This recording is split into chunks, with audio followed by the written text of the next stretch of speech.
What's up? You're on your phone anyway. Podcast episode. I think 5, maybe 6. 5?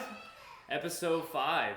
Man, we're on our 5th episode. Did you think we'd get this far? I didn't, especially when we took about a month off. That's okay.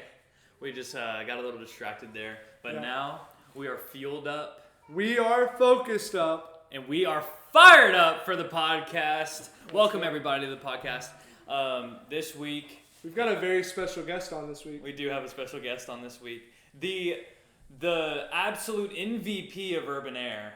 Correct. The MVP of Tony Hawking. Correct. And the MVP of the Grit Games. I was going to say drummer. So he's a drummer who also skates. Hey, we're going to be here all day if we list what he does do. Why don't we list what he doesn't do? What he does Sing. Did he say he sings in the shower? No, he said he sings. He said he sings in the shower. That could have been bad, folks. Oh man, I'm excited for today's episode.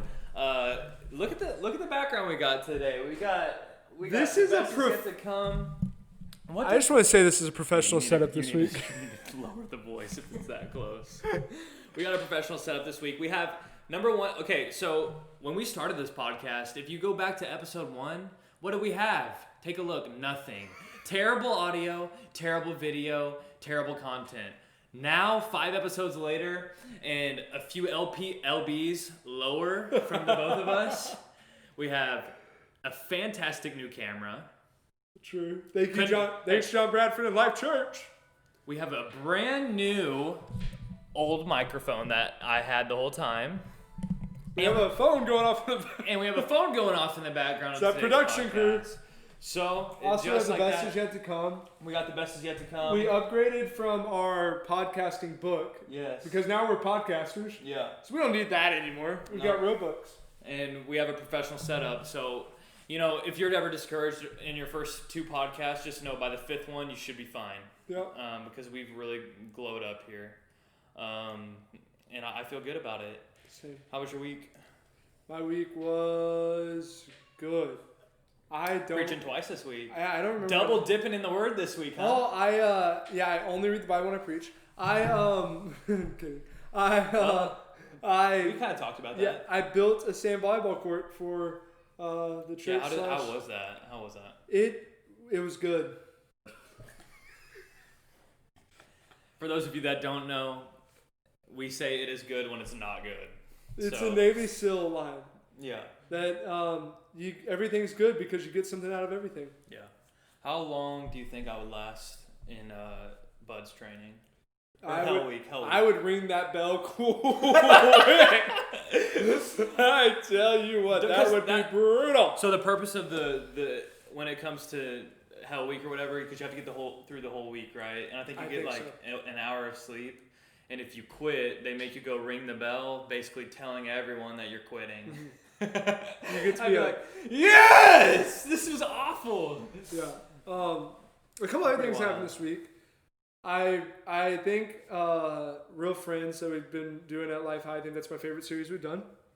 So I preach that. Also, that's your favorite? I think so. I've really enjoyed this one. Okay. I've really enjoyed thinking about friendships and that. And also today, some guys had won some games at Life High, and my prize to them was to take them out to lunch with you, but you didn't come, so you had a haircut. Yeah. So sorry, bro. They told the waitress that it was my birthday, so I got whipped cream to the face. Which we are on day 20. I thought. Or is it day 21 is Monday. Okay, so we're on day 19. Day 19 of no sugar, no bread. That's correct. So none of that whipped cream better shut up your nose. No, I made sure I made sure I didn't even smell it. Dude, I will say I've taken this super seriously because I have too. That night at youth, I was spraying Dace with the whipped cream. He sprayed me back, and there was some in my mouth, and I went to the bathroom and literally scraped it off with my finger. Because we are not drinking sugar this month. Yeah, we're not cheaters. Or eating sugar, for that matter. I have pumpkin spices. This is going to sound like the most white girl thing ever. I love pumpkin spices. Yeah. And lattes. And I haven't drank one, and now I think it's Christmas drink, so now I don't even know if I can drink one again. I'm gonna be honest. I love pumpkin spice lattes as well, especially warm coffee drinks. But it feels like summer here right now. It does. Holy It's moly. 85 and sunny. I got sunburnt yesterday. Yeah, I don't understand how it's like last year. I thought it was cooler here when we moved here, but I remember when I first moved here and I asked you about the winter, and you're like, "Oh, dude, it's normal winter, bro." It's I didn't say normal. it's like a normal winter. That's what No, you said. I said that. no. I said it gets cold, and I said once you get into the winter, there is a normalcy to the winter where it gets down to like the 30s, 40s. That's what I said. I didn't say it was like neither of us knew what was said. That was so long ago. Yeah, but also, I mean, last year it did get cooler. It hasn't Right. gotten cool this year. Right. I think there was one day this week at 89 degrees in November. What are your overall week 3 thoughts of the diet? Now it's pretty easy. I told a story in the sermon this week about how I had to withhold my favorite pastry and then sit right across from the fresh pastries. Mm-hmm. That kind of stunk. But yeah, no, I feel like week 3, like we're getting close to day 21, is kind of the point where like it is what it is. What do they say it takes? How many days does it take to start a new habit? I don't know if it's break a habit or start a habit. In the production group? Is it break a habit or start a habit? I mean, I guess either way. Kelton, how long does it take to break a habit, and how long does it take to start a habit? For me to break And in this segment, we got Teen Time, where we invite a teenager on the podcast. Yeah, go ahead and sit between us. Hey, you look good. You look good. Very strong. Are you nervous? Yeah, I am. Kelton ate a chimichanga today for lunch. Chimichanga. And then, because I am taking our diet seriously, mine came with an enchilada, a cheese enchilada, and I gave it to Kelton. That thing was good. That was good. You like cheese enchiladas? It was pretty good. What would, if you were about to die tomorrow, what would the last meal you'd have be? Sushi. I did not expect that. I really like sushi. I like sushi too, but I did not expect that. Yeah, I respect that. I respect that move. I respect that move a lot, actually. Like a whole roll, or well, just a good amount. You're probably gonna stay. Now, when you say sushi, he's gonna watch his weight still. Now, when you even say though he's dying tomorrow. Yeah, because we can't mess up these 12-pack abs. Right. Now, when you say sushi, are you talking Americanized cooked sushi, or are you talking the real deal raw sushi? Like sashimi? Yeah. Like where it's just a bed of rice and then the raw fish on top? I'd say both. I love those things. I've only had real raw sushi one time. Yeah. It was not in America that I had it, and I did not enjoy that experience. It was about like the American diner experience. Really? Yeah. Today we went to Denny's, the American diner, and it was one of the most American experiences. There was about a 30-year-old 300-pounder to my right who was literally cutting his pancakes with his hands, and it was the most American thing I've ever seen. But speaking of America, we got a new president. But the media doesn't. No, I'm just kidding. I mean, technically, not all the votes are in. The media doesn't pick the president. Right. But you know what? Politics aren't on our podcast agenda today. Frankly, because I know nothing about it. So Kelton, what is your favorite thing about Grant being your youth pastor, and what is your least favorite thing about Grant being your youth pastor? Favorite thing would honestly be all the activities he'll do. All the big activity guy. Yeah, I like arts and crafts and tap dancing. Yeah, your face to that answer was like you didn't. I don't know what he means by that. You literally go up there, you preach, you hang out with kids, and you leave. I don't understand. No, but we did like a lot of things. Yeah, he did like crew. Like crew's fun. I like crew. Where we Crew's nice. hang out. Yeah. Activities. That's an activity for sure. Yeah.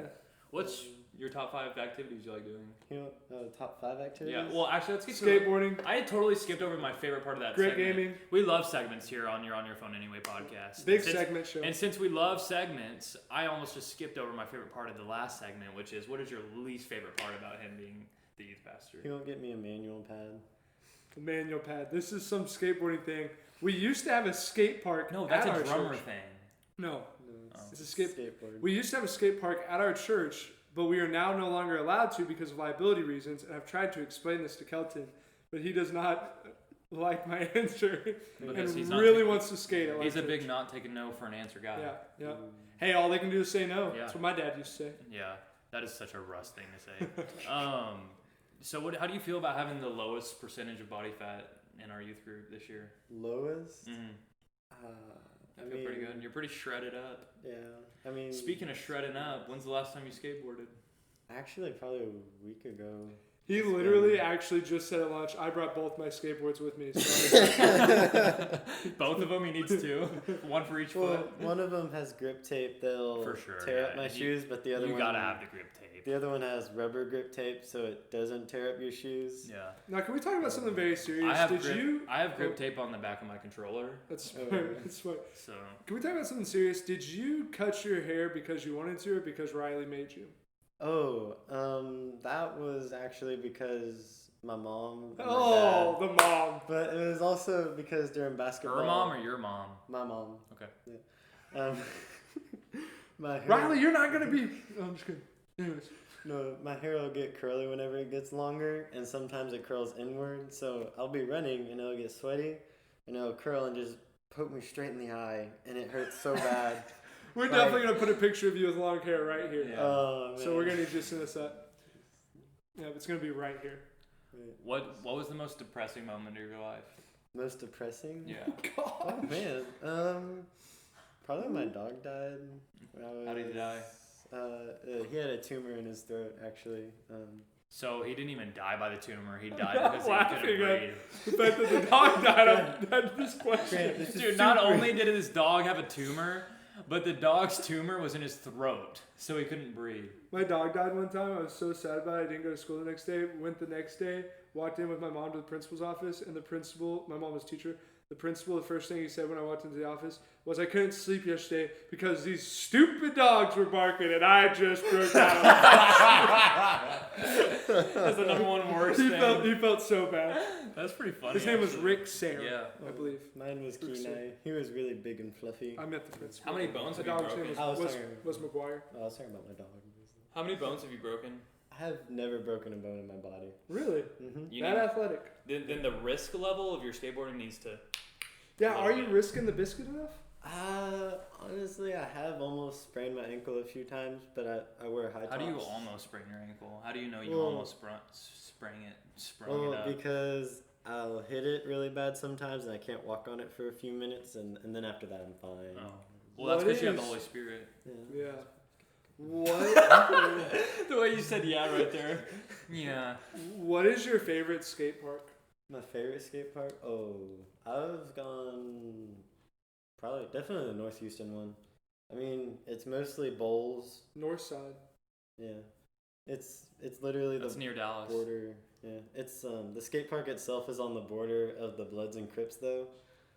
Right, and we So- need to stay away from Bloods and Crips. Do you wear red or blue there? Stop.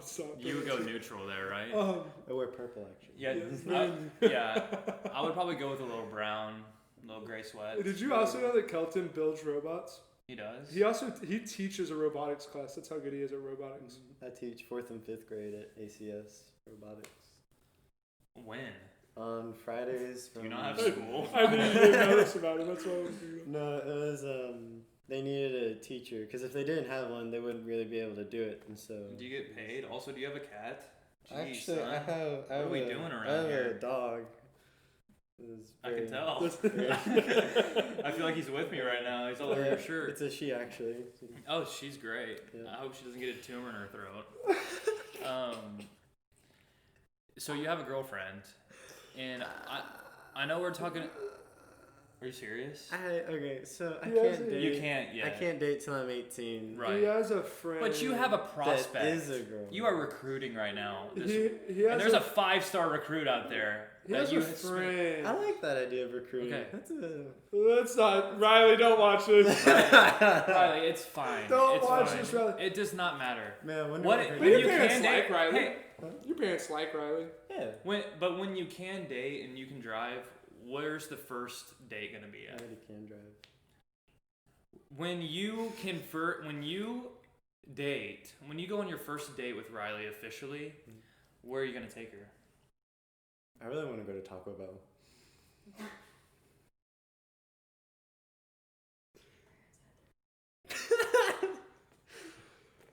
For everybody off camera, Jax just said that that's where his parents had their first date. So this moment that you've been anticipating, and I'm sure she's been anticipating, for how long have you known her? About a year. About a year of hanging out, getting to know each other. I love it because you guys aren't moving too fast. No one's hearts are breaking. We're not jumping. They're being wise. They're being wise. I mean, let's be honest. Out of all the high schoolers, right? They're doing making a pretty good job. They're doing this very smart. But obviously, you want to have some romance in your life, and you want to anticipate. You want to anticipate like the next step of dating. Like you want to make it official, and you want her to be your girlfriend, right? Yeah. So the first date, where I'm sure she's like, I can't wait till we can like go on normal dates and hang out at Taco Bell. You're gonna take her to get a Doritos Locos Taco. And, that is absolutely Baja Blast? Brutal, and I will not let that happen. I gotta say that Taco Bell. I would give you a gift card to somewhere nice. Right. Alright, wait. Is it a money thing? No. Alright, just listen to this. This guy's a great game champ. I know. Do you not get paid to teach robot class? They haven't told me yet, actually, but he's a volunteer. They got him. I feel like you should have to get taught to teach something like robots. I feel like you have to be smart to do that. So you just walk in with like. Do you just walk in class with like just some robots and you're like, oh no, these are the ones I built? No, so I actually have my own robot. But anyways, they have my bad. What's your robot's name? Let's make that very clear. His robot's name? Your robot's name. I never really gave him a name. I mean, I probably did, but it's been. What does your robot do? Like, does he go around your room and pick things up for you? No, so it's a Lego Mindstorm product version EV3, and it's for sure. It's really cool looking, but it's literally just a brick, and you can build on it, and then it comes with motors, and then a program that you download on your computer, and then you're able to build your program from there to tell the robot what to do. So what do you want to be when you're older, Kelton? Mechanical science engineer. And what do you want to do with that degree? Ryan? What is that? This is the weirdest interview I think I've ever had. What job do you want to do with that? Honestly, I would really want to work for an automotive company. With your mechanical he's engineer a big job? You know one thing he's big with? You're going to get your degree in mechanical engineering. You're going to go work at Napa? No, that's what he's saying. Oh. Like work for like that. Like he's Ford. a very no big, offense to he's Napa a very people. he's a very big electric car guy, so probably Tesla. No, I hate electric cars. I knew it. He is triggered. He is triggered. This is so not Gen Z right now. All right, okay. Their Hummer. All right, GM. Right, GM has remade the Hummer, okay? Talk to them, bro. Okay, I don't care. the super cool Hummer, right? All right. Wide enough to fit in tank tracks, correct? The manliest car you could drive, am I not lying? The Hummer? Yeah, the Hummer. The original Hummer. Sure. All right. They made it into an electric Hummer. What does that have to do with not liking electric cars? He hates electric cars. We talked about this a bunch. That's all I know. So you want a Hummer? No. Okay. Yes. Yeah, he wants a diesel Hummer that is just tearing up the ozone layer. Yes. I know. Yes. Do you not care about the ocean, bro? I do care about the ocean, but does the ocean care about me? It does create a bunch of stuff here on Earth that you live off of. Okay. So I would say this is just so unlike Gen Z to. I know, that's what I was mind blown. Just pollute the Earth. I was at lunch today with 5 of y'all, right? And they all hate electric cars. I was kind of mind blown. Well, all right. I don't have a strong opinion either. Do you think we should open up America or shut it down? Cut that out. We're not going there. No. You asked me. No. Like COVID. COVID? No, don't shut it down. Keep it open, baby. Okay, Yeah. This has been Kelton on the podcast. We love him so much. Kelton, I want you to look into that camera right here. I want you to thank one leader at Life High that has impacted your life. All right.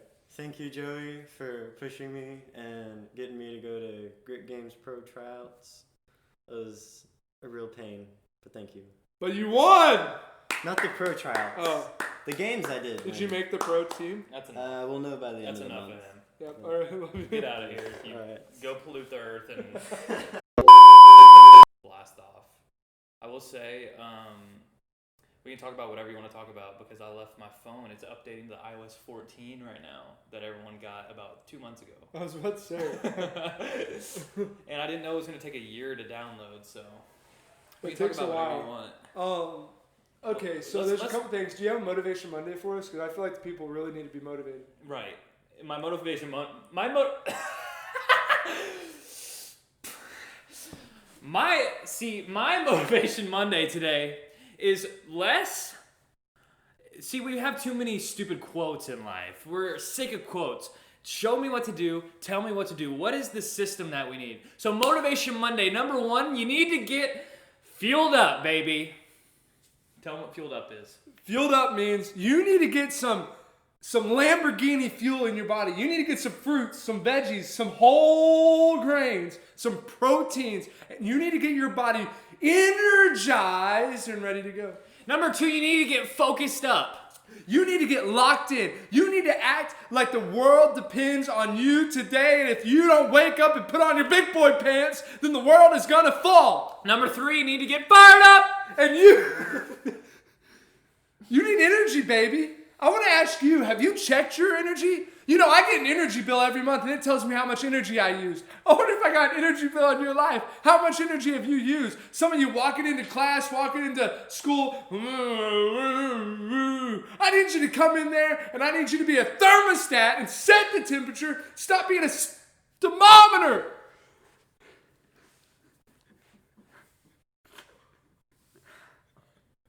Think about a faucet. Think about faucets and drains. Think about a faucet. What does a faucet do? It pours out water onto an object. Think about a faucet. It pours out water onto an object. It gives out energy, if you will. Yeah. Now let's think about a drain. What does a drain do?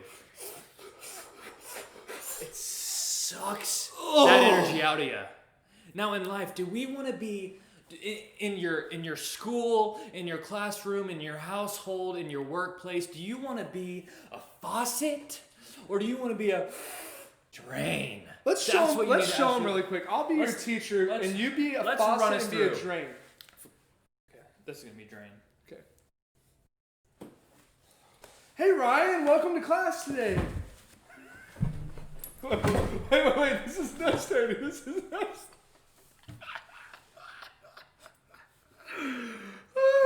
What? The table's not that sturdy. What? I said the table's not that sturdy. I did my homework. That's not what Gosh, I hate teaching these students. All right. Okay. What's up, Ryan? Welcome to class. Hey, how you doing, sir? Good. I was looking at my notes last night, and I just got really excited. Hey, how you doing, guys? Like, we ready? We're fueled up, we're focused up, we're fired up. Okay, good. All right, I'm ready to learn. I'm ready. I got my coffee in me. I listen to my worship music and listen to the You're On Your Phone Anyway podcast to get me focused up. And I just made the mental decision to be a faucet today and not a drain. So I'm ready for class. I got my number 2 pencil and my mechanical pencil, and we are ready to go. Man, I am so glad that I get to teach this class. See, that's how it works. Yeah. So you're mad at your teachers, but you're the one draining your teachers. That's a word for somebody. You're draining them. You're sucking the life right out of them. Oh, that clap was so loud on the audio registry. You're going to have to turn that down a little bit, but that's okay. We have to drain that. No, I'm just kidding. This week in our leadership moment or culture convo, tomorrow I'm going to be speaking at Life Foursquare Church. Mm-hmm. And I'm going to be talking, I'm debating on the title right now. I think I'm going to title it Political Chaos. And, most people don't realize this, is that Jesus gave up his life. God had a plan for Jesus to die.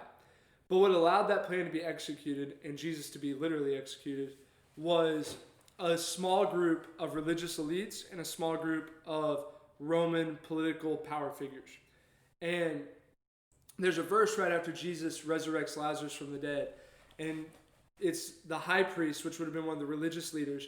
And he basically says, if we don't do something about him, everybody's going to love him. Everybody's going to follow him. We've got to do something to stop him. And he basically then goes on to say, if we don't, Rome is going to have a problem with him. And if Rome has a problem with him, then we're going to be scattered. We're going to lose our nation. We're going to lose our people. And God was hitting me about this reality is that political chaos was the environment which cultivated Jesus going to the cross in his day. And right now we're in a very big moment where there's political chaos. And during the political chaos, there was different groups of people. And the groups of people that would take Jesus to the cross basically had 3 spiritual things going on. One, Let's remember, they were religious elites. They knew a lot about God. But instead of seeking God and asking God, hey, what should we do about this Jesus guy? They stumbled around in darkness. Literally, the high priest is prophesying that Jesus is going to die for everybody, at the same time plotting to kill him. So he recognizes the power on Jesus' life, but yet is still plotting to kill him because he's stumbling around in darkness. He's not asking God what to do. Then you see that they're fearful. They're fearful of what will the Roman government do to our people? What will these political, powerful people, what could they do to us? We've got to do something about Jesus or else something's going to happen to us. So they make a decision out of fear. And then the last thing is there's this like self-preservation thing. Where they think, there's this very real thing where Jesus flipped over tables in the Bible. He flipped over tables because there was an exchange of money going on in the temple. These priests, these religious figures, made their income based off of that money being exchanged in the temple. So Jesus came to establish a new order, a new kingdom in God in that way. And so he was leading the people to a new temple, which was himself and God. And so there's a very real thing of self-preservation where these religious leaders are going, we've got to do something about Jesus or we're going to lose our income. We're going to lose our comfortability. We're going to lose our way of living. And that's good. It's in that environment where political chaos stirs up. And how many people are in families right now where we're stumbling around over ideas. We're not asking God what he thinks. We're just thinking whatever we see on social media or whatever our news station tells us or whatever it is. And we're just stumbling around over all different ideas and telling people everything that they should believe and all these different things. And then there's this fear side of it where so many people are just making statements based out of fear, making statements of how afraid they are. And then there's this self-preservation thing of, well, if this guy gets elected, or if that guy gets elected, or if this happens, then what about this comfortable life that I already have set up? What's going to happen to me then? And in political chaos, it's important. What did Jesus do? Jesus made his disciples were confused. The religious elite were confused. Everybody was confused. Why? The disciples, they want Jesus to fix the political system so that they don't have to deal with Rome anymore. You have the religious elites that they want Jesus to fix the system because they don't want to deal with Rome anymore. But then they're trying to figure out, okay, well, how do we get the systems fixed? Because Jesus is going to end up messing up the system to where all of us Jews ultimately are going to lose our way of living. And so there's just political chaos. But Jesus doesn't strive to fix the political chaos. And we can't strive to fix the political chaos either. Because think about it. Jesus was perfect, yet still had to deal with political chaos. So if perfection can't avoid political chaos, I can't avoid it. And so maybe instead of always trying to fix political chaos, maybe we should learn how to live on mission within political chaos. So I know that I'm talking to high schoolers for the most part. But you know what's going on. You see all this stuff on Instagram. You get involved in these political things and have ideas about it. And I would just encourage you, during it, be like Jesus. Jesus, instead of getting pushed into the political chaos, he sought his Father and asked his Father what he should do in every moment. He didn't make decisions based off of the disciples or based off of the religious elite or based off of Rome. He made decisions based off of what the Father said. And then beyond that, he went to establish his kingdom. We aren't citizens of America. We aren't citizens, if we're saved, we're not citizens of America. We're not citizens of Republicans. We're not citizens of Democrats. We're citizens of Jesus. And so we're establishing his kingdom. And then lastly, he knew that in all these things, the reason he didn't get pulled into all of these different things is he knew that God was going to end up getting glory in the end. Republicans, Democrats, presidents, politicians, religious elite, they weren't going to get glory in the end.